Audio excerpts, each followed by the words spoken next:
All right, welcome back. This is our podcast, and we finally have professional microphones. And we also have video, so you can see us speaking live. How'd your week go, Matt? It went pretty good. Back at work and just trying to get everything under control. Kids started school again, so that's always exciting. Did you do anything cool for Labor Day? No, not really. We just hung out at home, got ready for school, cleaned up the house a bit, and that was it. Nice. Well, I went on a giant sand dune up in Malibu, and I rolled down it. It was pretty awesome. I'll post that on Instagram, and had a good time camping. So it's been pretty good. Sounds awesome. Well, I hear there's a lot to talk about this week with technology. Did you hear about that new fold-up Samsung phone that they're talking about? Yeah, they've been talking about it for a few years. Samsung's been playing around with the technology, teasing it a little bit here and there, but we haven't seen an actual working prototype. I guess it was, I think it was yesterday or maybe even today. Samsung CEO JD Koh talked about revealing the phone sometime this year. So it sounds like he's given himself a commitment of 2018, and we should see it. People are expecting around November when Samsung does their development conference. What do you think about a fold-up phone? Would it be helpful? Well, I thought a lot about that, and I've been wondering, like, what would be the difference? Because I have a tablet, I have a cell phone, and it would be nice to say, well, I've got both now, but I really don't see what the functionality difference would be. And I think a lot of people have mentioned that to Samsung. In fact, Ko made this statement. He says, if the unfolded experience is the same as the tablet, why would consumers buy it? So every device, every feature, every innovation should have a meaningful message to our end customers. So when the end customer uses it, they will think, wow, this is the reason why Samsung made it. So I agree with him. I'd really like to see what is the advantage of having a foldable phone.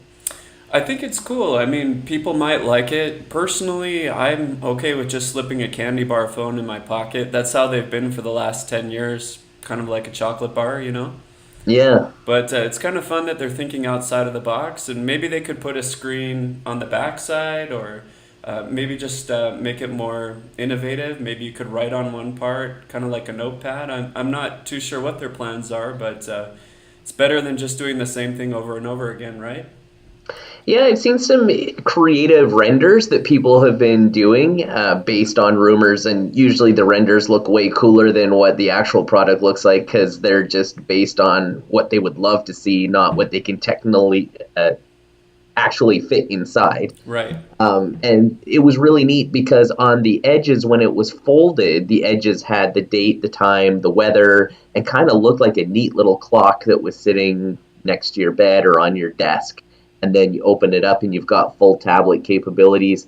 I'm just not sure. I like how thin my phone is, and if I was to fold it in half, like I don't know, then it's Bulky. bulkier in my pocket, right? Maybe we'll go back to holsters like we had back in the early 2000s, where we all kind of look like Batman with one or two things hanging off of our belts. I'm looking forward to that, and I'll start wearing a belt more often. I actually saw a commercial for a foldable phone for Samsung about a year ago. It was just a Really? prototype. Yeah, it had two people in a bar. You know, this girl sits next to this guy. He pulls it out and unfolds it. What is that? She says, and Yeah. everyone's really interested. Everyone stops in the bar and looks over. So there's definitely, it's definitely a gimmick, that's for sure. Yeah. So I heard that Samsung's rumored to be making a phone with four cameras on the side. How many cameras does your phone have? You've got a Samsung, right? Yeah, mine's got two, and I actually really like the functionality of having two cameras because what Samsung lets you do, at least with the S9 Plus, which is what I have, is it gives me two times optical zoom. I know a lot of the camera setups that have multiple cameras out there, for example, OnePlus doesn't give you the optical zoom on the OnePlus 6. Instead, they went with a different range of view, I think a wide angle lens. I'd have to double check that. So Some are going with just black and white so that they can get more detail. There's lots of different experimentation with different cameras. So it makes me wonder, why four? Now, Do you think it could be 3D? Do they want to do like things that pop out? You know, like the red phone we were talking yeah, about?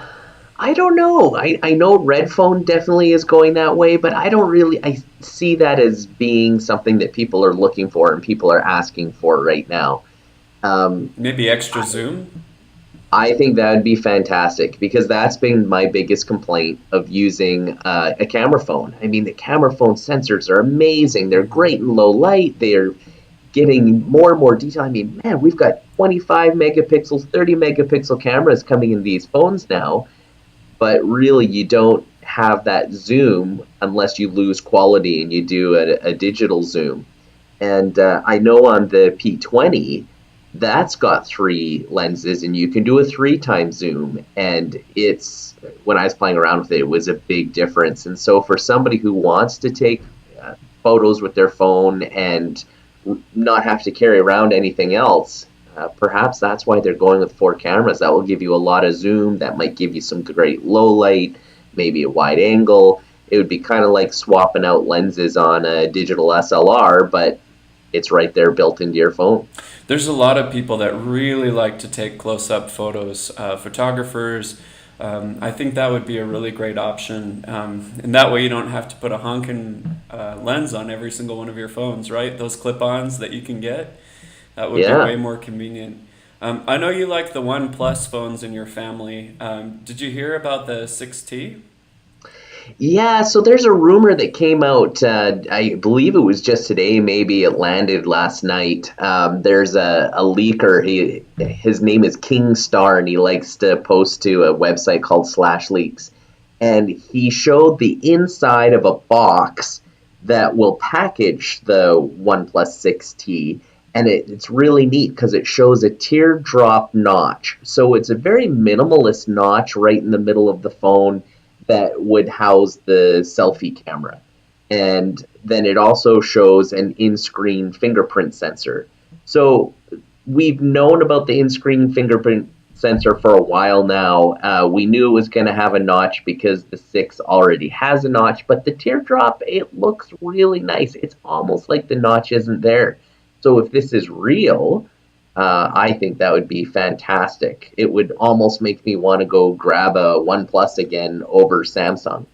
Now, I know the Samsung S10 coming out next year looks like it's going to have an in-screen fingerprint sensor, and Samsung's just trying to get the soft or the hardware fast enough so that it can be responsive enough.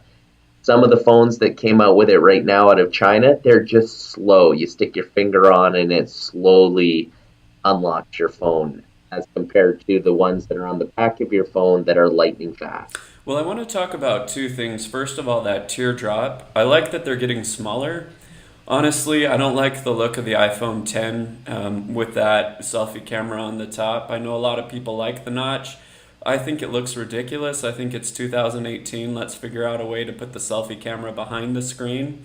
I know it's Mm-hmm. very difficult to do, but I remember when I first got my first iPhone, the 3G, I remember booting it up and thinking it was slow. I knew back in 2008 that it was too slow. And Yeah. I knew that it had a lot to improve on, and that's kind of how I feel about the iPhone 10. I saw the notch, and I just felt like this isn't a very well polished product. I can't believe they released this to the public and people are wanting it. And then Android's trying to copy it, which I also think is ridiculous. So it's great that they're making it smaller. I hope that in a couple of years they can just completely eliminate any kind of notch. Let me tell you, as a game developer, it's a little bit of a nightmare. I make Mm. games for the iPhone and for the Android, and it's frustrating that all of these screens are different sizes, and it's frustrating that there's a notch. And so it's hopefully something they'll get rid of, and I think something that shouldn't have even been included in the first place. Uh, Yeah, I agree. I like the idea of having more screen space. I think that's important. I thought some of the ways that people are using the notch, where they put a black bar across the top and then make it look like it's just the forehead of the phone, but you can have notifications up there. I think that's a neat way of using it, but it really looks like the different companies out there are just embracing the notch and just putting the wallpaper all the way up. And I agree with you. It's a little bit painful to see. So the teardrop, what we're seeing from OnePlus looks like a good compromise, but it would sure be great if we can get past that and remove notches altogether again. The other thing I wanted to talk about is the fingerprint sensor. I'm not sure about your phones, but my phone already doesn't work. The fingerprint Really? sensor, yeah, it worked for about 8 months, and then just one day it stopped working. And when I asked about it at the Apple support, they just said sometimes it just stops working, and I'm not going to buy a new phone. And so I like the idea of being able to put your finger anywhere on the screen instead of just Yeah. one spot, because then hopefully it'll be able to work in the future. I mean, I love what Apple wants to do, eventually make just one sheet of glass as a phone without any buttons, without any spots that are, more sensitive than others, no holes to plug things in. And I'm hoping that this fingerprint sensor being anywhere on the screen will make it closer to that one sheet of glass they're aiming for. Absolutely. And at first when I've got a fingerprint sensor on the back, but I had one on the front of my OnePlus 2 and it was lightning fast. And the problem with it being in the back is when I travel and I drive a lot for work and trying to unlock the phone and you reach out your finger and you got to take it out of the harness that it's in. And get your finger back behind it to unlock it that way. It also does iris scanning, but then you're driving and then you find yourself like get really close and your eyes aren't on the road. And I'm like, this is totally dangerous. And for Uber drivers, that's terrible, right? I'm sure they have to unlock Yeah, and lock their phones all the time, especially with foreign people in their cars, strangers, right? all the time. They probably just leave them unlocked completely. And with my old OnePlus, I just reached out my finger and boop, because the fingerprint sensor was underneath the screen on the chin. Right. So, in fact, that's something that the Pixel 3 and Pixel 3 XL, I was hoping since they've got that big, massive chin, might as well put it to use and put that fingerprint sensor on the front. I'm not sure if they are or not. I believe they're on the back for the current version of the Pixels. And it just seems like such a waste of real estate space on the front if you're not going to use it for that. Hey, so do you play any cross-platform games? Like, do you play Fortnite, or did you play Doom or Quake or Wolfenstein when you were younger? Oh, of course, I played Doom, Quake, and Wolfenstein, and all kinds of multiplayer MUDs, multi-user dimensions, and morgues, and all those fun games. My son Brant plays Fortnite. Oh, yeah. In fact, he plays all kinds of games. And the problem that he has is he has friends with Xboxes Right. and friends with PlayStations and friends with computers. And you guys have a PlayStation, right? We have a PlayStation and then we have an iMac, which, by the way, isn't working right now. Nice. But the problem with having an Apple computer is a lot of the gaming for computers is geared towards Windows, and not every game is ported to Apple. But in any case, if he wants to play with friends that are on the computer and friends that are on the Xbox, right now Sony doesn't let you do that.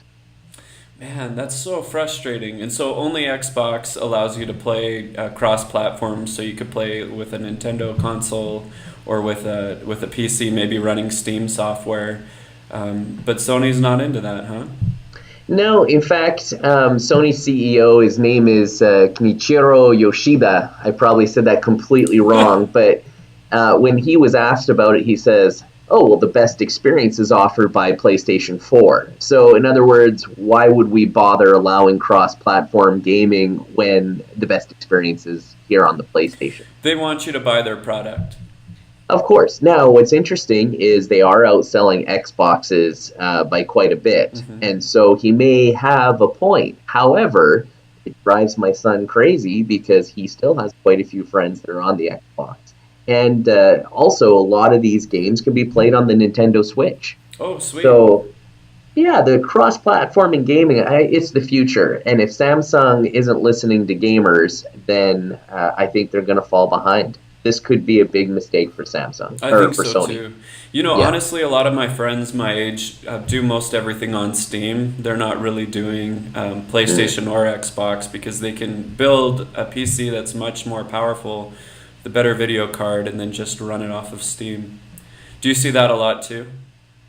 Absolutely. Yeah. Steam is very popular. In fact, it's getting popular in virtual reality as well. And I like the idea because Steam can be cross platform if some of these consoles will let it be. Well, let's talk about the biggest news this week. I think there's been some leaks on the new iPhone, maybe 10s or XS. What have you heard about that? Yeah, there have been a few leaks, but I guess what is most important is now we have a date and a time Okay, where we can watch it be revealed. So it's going to be released on Wednesday, September 12th at 10 a.m. Pacific time. right on. And I don't know about you, but in the past, I used to log onto my computer and I'd live stream it, or I'd go to different websites that are blogging it, and I'd do a little bit of work, and I'd jump over and see, well, what's the latest and greatest coming out of Apple.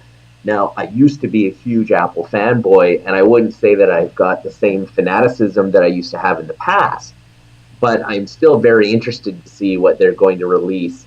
And according to some of the information that's coming out of Cupertino, or how do you pronounce that? Yeah, You live there. Cupertino, you got it. Yeah, coming out of Cupertino. We've already talked about the iPhone XS. It's going to be a bigger screen. There's going to be an OLED model. There's going to be some cheaper LCD models. Um, I'm also interested to see what the iPad Pro is going to do. It's been a long time since the iPad's had a remake. The rumors now is it's going to have slimmer bezels. And that's been a big question I've always had. Why hasn't Apple slimmed down those bezels? It's just a lot of wasted front space. Now, do you guys use tablets in your household?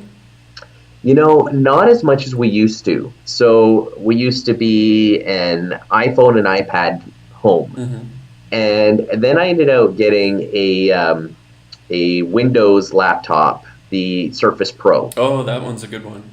It's fantastic because it can act as a tablet and it can act as a laptop. And I often use it as both. So if I'm at home and I just want to watch some Netflix or just do some casual surfing, it's my tablet. If I need to pull something out and actually do some work on it, then it's a tiny little laptop. But anyways, I haven't had the need for a new tablet since I bought that laptop. For me, tablets don't make a lot of sense. Mostly, I can do everything on my phone. I even watch Netflix on my phone. I mean, why would I need a bigger screen? So you Um, don't have that desire for a bigger screen, especially for movies and TV shows?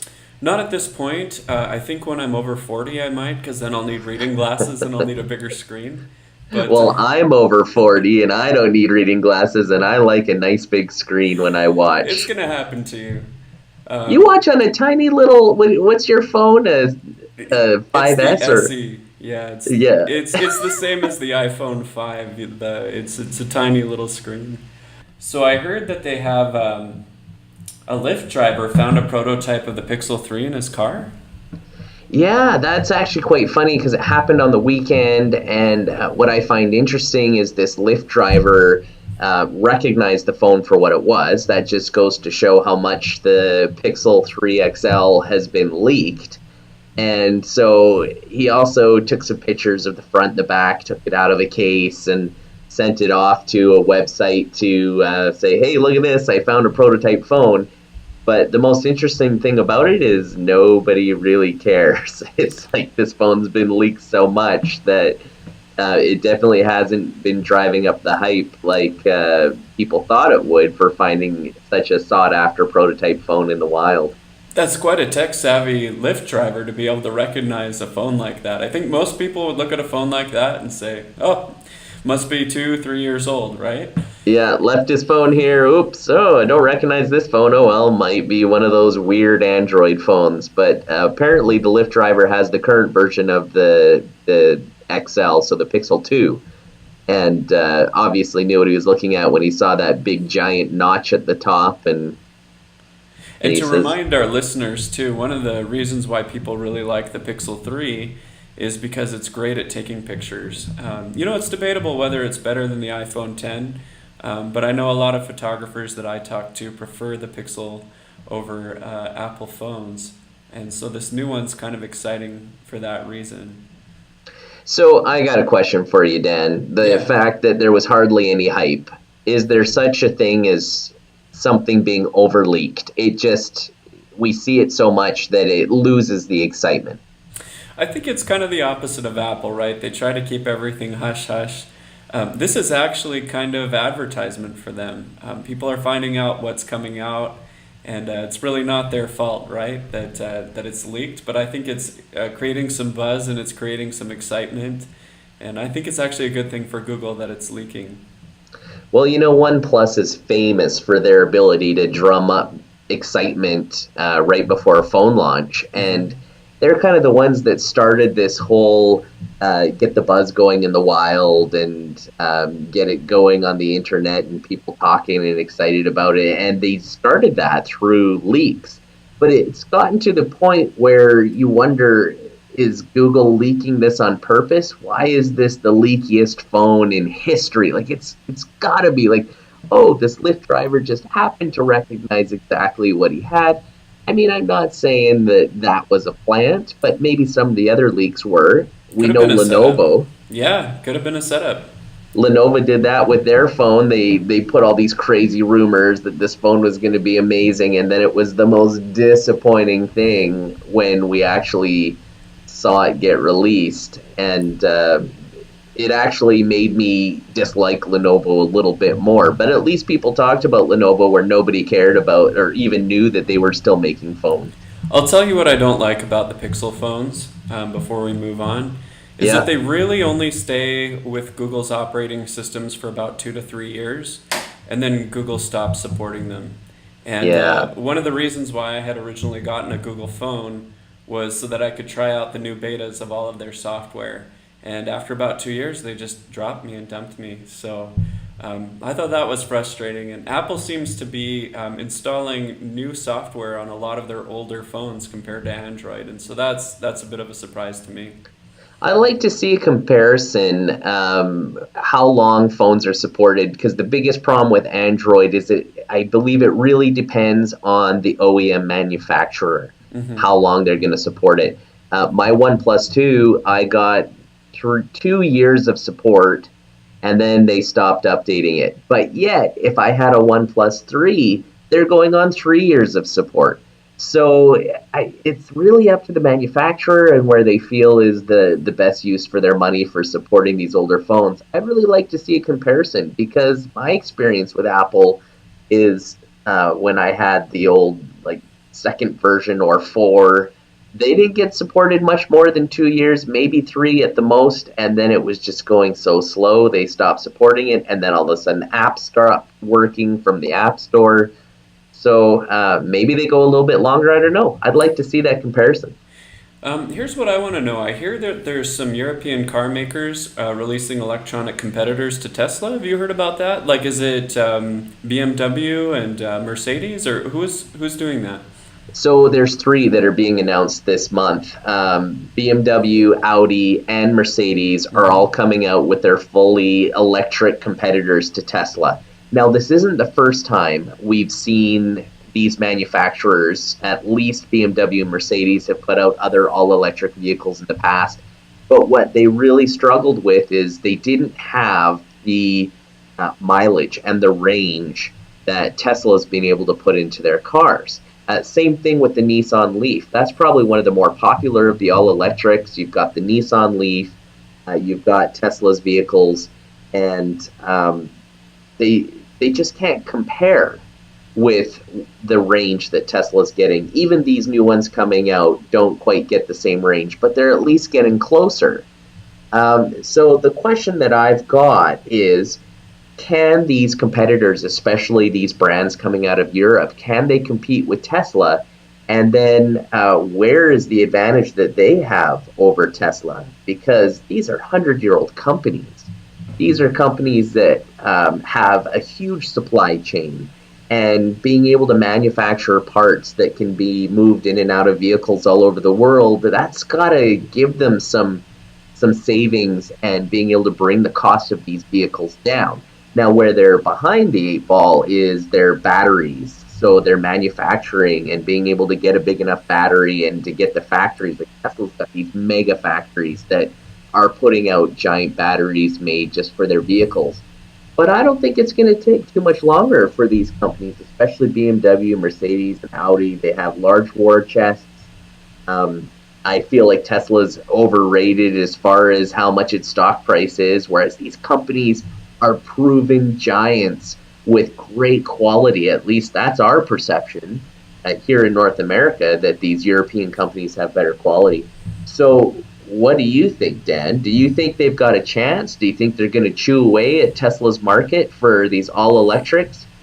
There's no question that we need competition in the market. If it's just going to be Elon Musk making these all electric cars and the Leaf, we're not going to get very far. Now, here in California, we used to have a mandate.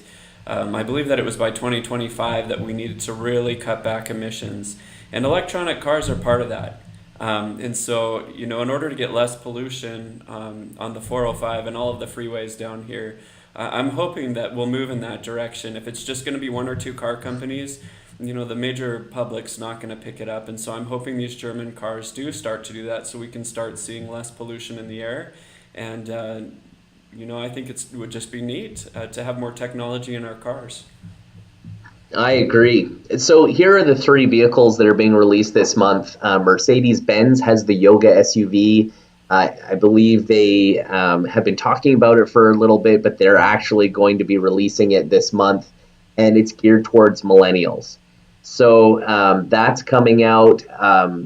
Audi has the e-tron SUV that's supposed to be launched on September 17th in San Francisco. And then BMW has the Vision iNext concept car, which is going to be flown to San Francisco and is going to be touring around the same time.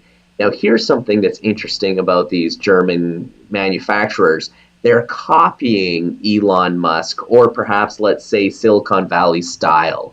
They're, instead of showing up in their crisp suits and walking around with their white collars, they're now wearing jeans and sneakers, and they're trying to look hip and cool, and they're trying to grab the millennial crowd, which loves that style that I would argue started with Steve Jobs and Apple.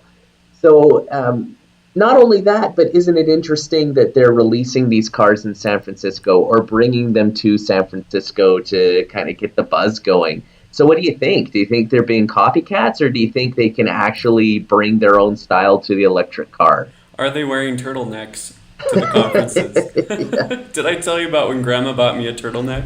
That's a No, story for another time. But I don't know. I want to hear it. hopefully they'll be able to get people excited about it. That's a lot of great information. That was a great podcast today, Matt. I'm hoping that our users will like seeing us, and we'll be back again next week. If you have any questions, please feel free to email at us. And you can also tweet us and Instagram us, and all of that information's below. Please subscribe to this channel up here, and we'd love to hear from you. Thank you. Talk at you next week.